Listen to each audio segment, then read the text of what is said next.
So in the last passage, I referred to a scene in the story in which um, Sonny's brother is looking out of the window and he sees Sonny watching um, a situation, and the situation is that there are these gospel preachers, a man who is a preacher and three other women who are having a little service on the street.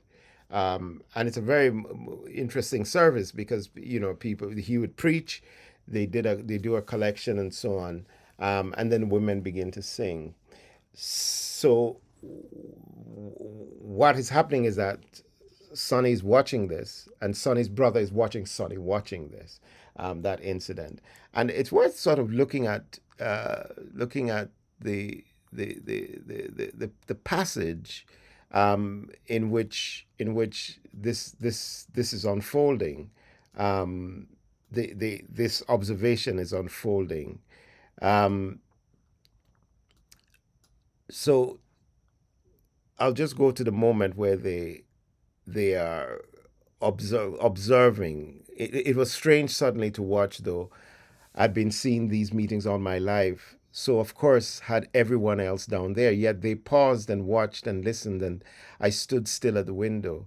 "'Tis the old ship of Zion," they sang, and the sister with the tambourine kept a steady jangling beat. "It has rescued many a thousand."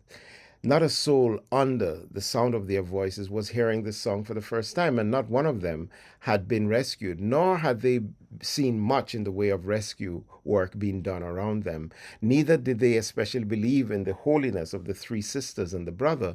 They knew too much about them, knew where they lived and how.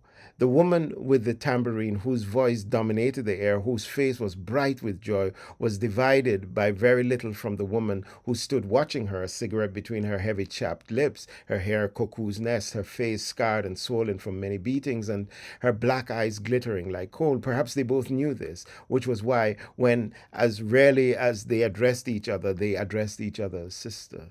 As the singing filled the air, the watching, listening faces underwent a change, the eyes focusing on something within. The music seemed to soothe a poison out of them, and time seemed nearly to fall away from the sullen, belligerent, battered faces as though they were fleeing back to their first condition while dreaming of their last.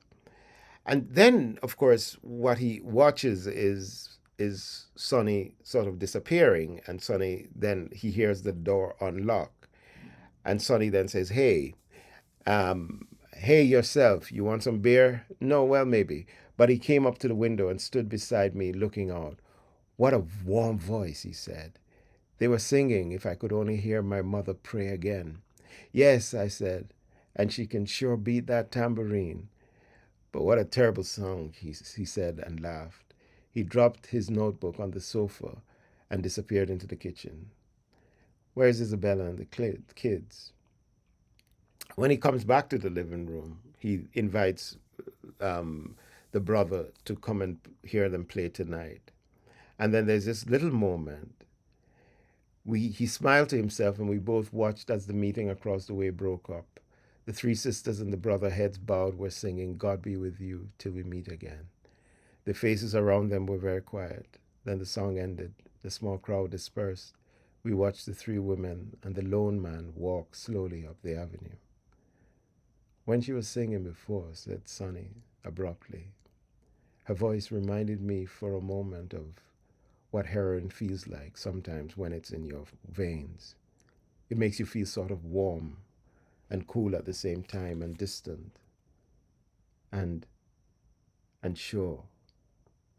He sipped his beer very deliberately, not looking at me. I watched his face. "It makes you feel in control. Sometimes you've got to have that feeling." It's a great moment because, in a sense, what they are both witnessing is the effect of music. And Sonny's brother recognizes that the music is a healing force, a force that as he says, soothes the poison out of the people who are listening to it and are watching it.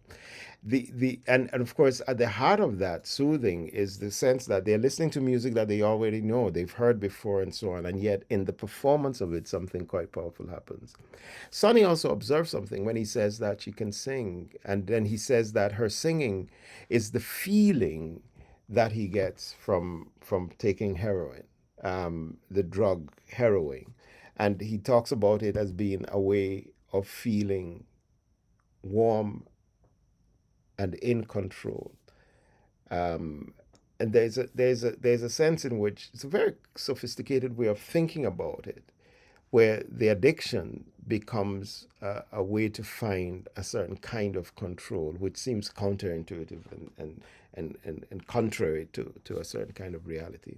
But I think what Baldwin is still doing, and this is what I've been trying to suggest, is that Baldwin is talking about the role and the function of music and song and art and even writing in drawing in the community, giving the community a ritual of its beauty and the articulation of beauty, and creating a kind of healing practice within that moment that has nothing to do with the righteousness or non-righteousness of the individuals who are performing, but has to do with the art that they create.